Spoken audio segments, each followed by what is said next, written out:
Hey, everybody, it's Jeff here with the Money Trucker Podcast. I want to welcome you to our show.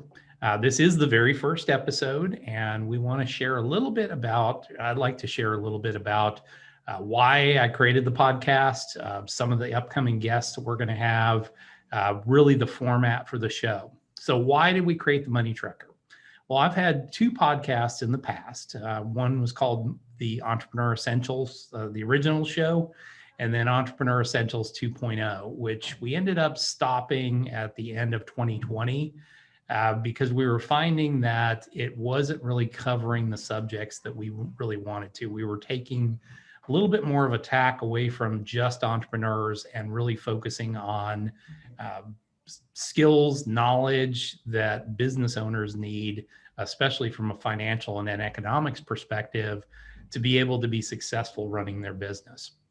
So, as of the beginning of January in 2025 or 2021, we started the Money Trucker podcast. And the format of the podcast is such. Typically, we were going to do 3 shows per week, Monday, Wednesday, and Friday. Mondays are typically going to be something where I might share uh, information regarding, marketing or something else related to maybe exit strategy planning. Wednesdays are typically going to be an interview with an expert. We're going to bring in experts to talk about everything from the current real estate economy.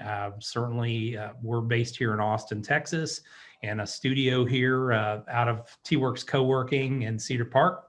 And we're in the hot real estate market right now that is just getting crazy and has been crazy all throughout the 2020 pandemic.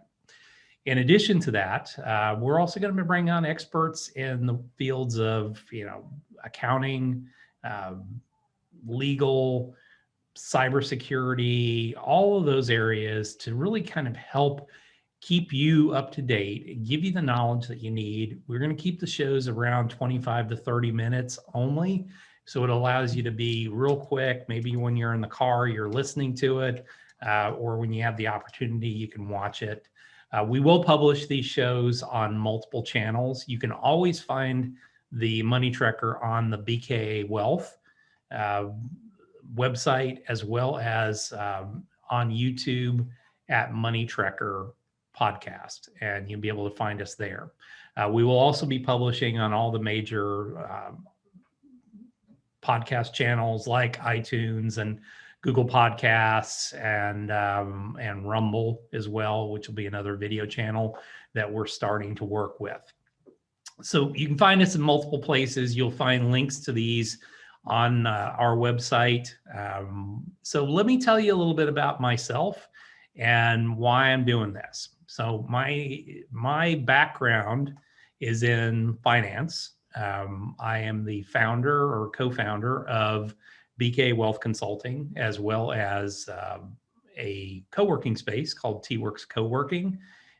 We have 3 locations in Cedar Park, Austin, and Dripping Springs, which is a suburb, a southwestern suburb of the Austin metro area.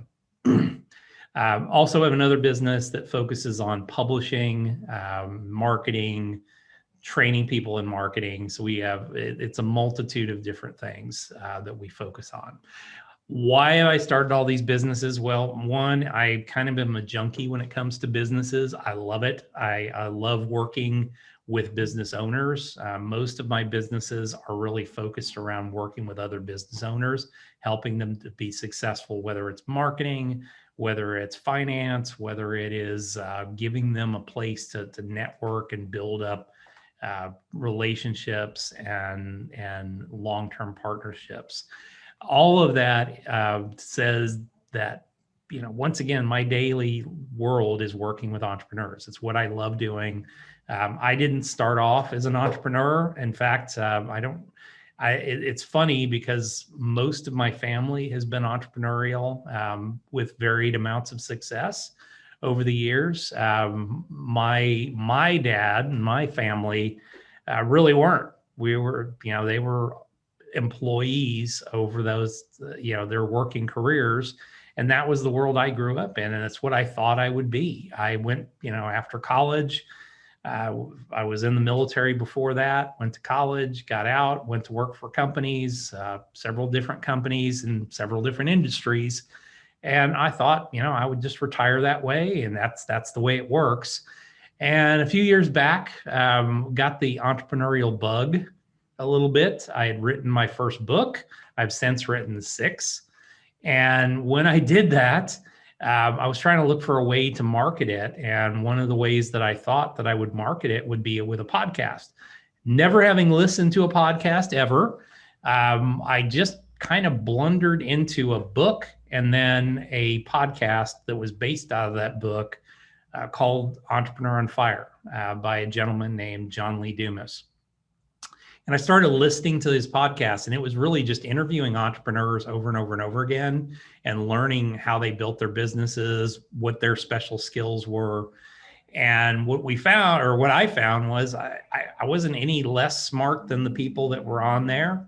I was really excited about what a lot of these people were doing in businesses. And I started to realize that this was an opportunity for me to potentially go out on my own. I was working for somebody else at that time.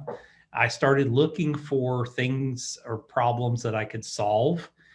One of which was office space and the ability to have a professional work environment for small businesses. And that was where the whole concept of TWorks Coworking came from. I tried to convince other people to do it, and I couldn't find anybody else dumber than I was.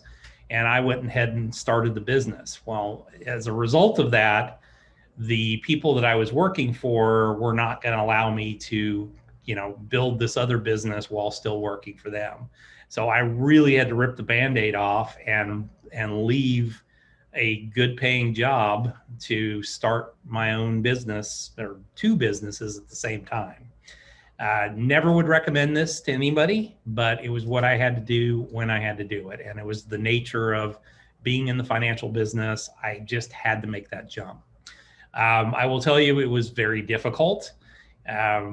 What I always tell people is when you start a business, the first 12 months are fun because you're not making that much money or any money, but it's still fun because you're building things and it's new and you get to be out on your own and you're your own boss. Well, then it rolls into year 2, and right around the 18-month period is what I refer to as the suck. And that is where it just sucks. Every day you get up, you're not making any money, you're working tons of hours, you hate what you're doing in some cases, and you're just looking for that opportunity. And it's the breaking point. And I will say, from dealing with entrepreneurs over the last 5 years of my life, that's the point in time where entrepreneurs give up. Most often between the 12th month and the 24th month, somewhere in there, a vast majority of entrepreneurs just give up. They just get tired. They run out of money. They do whatever they have to try and keep the business going. But then a lot of times it's just easier to give up and leave, close the business, go take a job working for somebody else. Well, I was really not willing to do that at all. I really did not want to take a job working for somebody else. I really believed in what I was doing. And so I did whatever it took. This was a point of literally me sucking it up. I would come in, or, I looked at every opportunity, and thank God for the gig economy and being able to pick up money in different types of jobs. So I drove everything from Uber and Lyft to delivering food to whatever I could do, selling my information or selling my knowledge, doing business planning for small business owners who were just getting started. Whatever it took, I did. And that was every day getting up at around 4:00 in the morning, maybe driving Uber for a couple hours, then going to work and doing my normal 2 jobs at that point. And then, in the evenings, going and delivering food 7 days a week, working every weekend, working all day Saturday, all day Sunday, doing whatever jobs I could do to generate enough income to keep us afloat. And I did that because I believed in what I was doing, and I did that because I had to take care of my family. I was not going to bail out, go take a job someplace and work for somebody else. I just didn't want to do that anymore. So I did that. I did that for another couple of years, and we rolled around to year number 3, and things got a little bit better. And I learned from a lot of really, really good mentors. I learned from a lot of people about how to run a business. I got my what together and really started watching the finances of the business better, and really started to get my hands around this business and moving it forward. Not to say it was any easier over the next couple of years, but I'd already taken enough of a beating. I had really hit rock bottom, and I was going to claw my way back up. I remember from my career in the military, how do you do a 30-mile road march? You just take one step and put it down in front of the others. And that is literally what I did. I just shouldered the heavy burden of the company, and took one step, next step, and then just kept doing that over and over and over again. In the process, I brought my wife into the business, one of the businesses, the co-working spaces, and found that she was just absolutely amazing at this. She's an absolutely amazing operations person. So, together we learned how we were going to work together. We have continued to make changes from a personnel standpoint, adjustment, and everything else. In the interim time, I had also merged my financial practice with my best friend, and we really started to build a business that way. Once again, it was right about that 18-month period that we started that business, and that was a challenge in and of itself, because we were going through that first year pangs of building a business together while I was just coming out of year 2, getting pounded on with my other business. So, that said, that tells you a little bit about where I'm at. 5 years into it, I have 2 very successful businesses, really 3 very successful businesses. I've since written 6 books. I have 2 more that are being finished up that we're going to release this year, which is 2021. Both of those on personal finance and business exit strategy planning, which are areas that I have a lot of expertise in, and that's what our firm has. But I think more than anything, as you look at what we are, what we do, why I do what I do, I realized, and this was kind of soul searching, going back and looking at when I worked for somebody else, there were times when I'm in my working career where I was really happy, and I started to do some analysis and realize those were the times when I was offered or got myself into the middle of a project working for another company.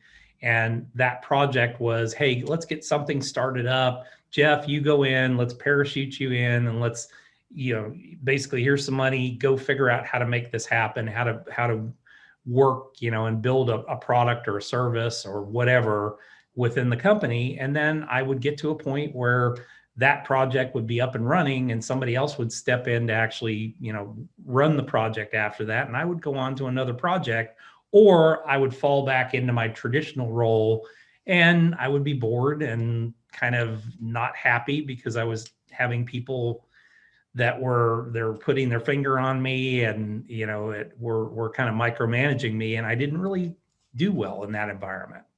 So as I did a little soul searching and analysis, I realized I'd always been an entrepreneur. I just was an entrepreneur working for other people. And by going out on my own, I was scared to do that. I had a guaranteed paycheck, or what I thought was one. Many times during my career, that wasn't true. And we'll talk about that later on. But, I made that step. I went out on my own. I've learned to make my own paycheck. I've learned that, there's always a way to make money. And so that was why I got out and started to be an entrepreneur. So what I hope to do is, for those of you out there who are just getting started, I hope that this is an inspiration to you to take the risks, jump out there, try something. The worst case scenario is you have to go get a job and work for somebody, which for me was as painful as I would have lived in my car before I did that. But you need to take those risks. You don't want to end life and sit there in your rocking chair at 80 or 90 and look back and say, God, I wish I would have done this, or I wish I would have done that. There's plenty of regrets in nursing homes. A lot of people who regretted not doing things or taking chances. And I encourage you to do that. For those of you that have been in business for a while, I'm hoping to provide you with information, skills, all the things you need to help run your business better. So we're going to be teaching you a lot of different things. So who are some of the personalities that we'll have on the show on a regular basis? Well, first and foremost, my friend Richard Fowler, who is a partner of mine on a very large LinkedIn group called the Austin Top Guns. Richard is my co-founder with the Austin Top Guns, and this is a group that we've pulled together of senior executives, high-level folks within companies, with the purpose of really getting people together. Unfortunately, COVID hit, and that kind of screwed us up a little bit, but we've been working really hard this year to start to pull events together and start to have in-person networking events. We've had a couple of those with different levels of success, but we're just going to keep going from that point on. And Richard is a realtor with Realty Austin, so a real expert in the Austin marketplace. So we'll be talking a lot about certainly the Austin real estate marketplace, but also we'll be talking about the real estate marketplace in general. One of the advantages that Richard has is he's got, through his company, a lot of connections across the country. And so he can really talk a lot about that. We will also have members of the BK Wealth team. BK Wealth is a sponsor of this podcast, and we'll have members of the BK Wealth team coming on and talking about their different specialties. From myself, which I have a background mostly in financial planning and business exit strategy planning, business consulting. We'll have experts come on, talk about divorce and how to deal with divorce. We'll talk about college strategy planning. We have some really innovative ways. We've got some really innovative folks that work on our team that focus on that. We will have some folks coming on talking about group benefits and how to really provide those to your employees. If you're small and you're just getting started out, there's some very inexpensive ways to provide benefits. And if you're a big company, there's other ways to provide tools and structures that can reduce your costs, because you typically are the one that's shouldering that burden. In addition to that, every Friday, we do a Financial Friday episode with my friend Tom Kemmler, also of BK Wealth. Tom is an expert in really just analysis, looking at the markets. Our Friday focuses really focus on what's going on this week in the economy, what issues we're seeing, a heavy influence on, economics. Of course, over this last year, in our previous podcast that we did, it was a lot about COVID. And quite frankly, starting off 2021, it's still a lot about COVID, but we're in a different world now where we're starting to see vaccines come into play. Vaccines are helping to reduce the numbers. November and December were really, really bad here in the country, in the United States. And, we've started to see with vaccines coming out and those increasing that we're starting to get reducing numbers from where we saw in the fall. So, we're going to continue to cover those issues. We're also going to be talking a lot about economic issues that are kind of hidden behind the scenes that people aren't talking about. And Tom and I have been kind of on the forefront of some of these things, noticing issues, noticing things like the port issues, in the ports of Los Angeles and some of those areas where there's a huge just log jam of things coming into the country and no ability to get them out of the ports. So a lot of that we'll discuss. What I would encourage you to do and what I would ask of you is wherever you're watching these, certainly watch a few of the shows. Love comments. I would absolutely, absolutely love comments and questions that you might have about, things that we may not have covered. So please feel free to put those pieces of information into wherever our comment field is, wherever you're listening to this. We will get those messages and we will certainly be more than glad to, include that on the air. As well as we would hope that as you listen to the shows and if you like them, that you would share that with whatever channel that you're listening to it on. If there's an ability to put a rating in, please, please, please give us the best rating that you feel comfortable giving, because that helps our show. It helps us to move up in the rankings and it helps to get in front of more people. So with that, I am sitting here in my show central at, like I said, TWorks Coworking in Cedar Park. Have a special studio that I set up during COVID, and it's really helped to be able to put out professional video. This is always going to be a video podcast for the simple fact that there's a lot of stuff that we do that requires charts and graphs and presentations. So it's a lot easier to do that. So we're not going to be on every podcast channel because some of this doesn't really translate to audio. It really needs a video element to it. So look for us wherever you can see video podcast at, and certainly you can always find this on the BK Wealth, www.bkwealth.com website under our media channel and under the Money Tracker podcast. So with that, I welcome you to the show. I look forward to hearing and seeing you over the next however long we do this. We're really excited about being able to provide this information to you. If you hang with us, we're going to provide you a lot of good information every week. So I look forward to seeing you here, and we will see you just a few days down the road.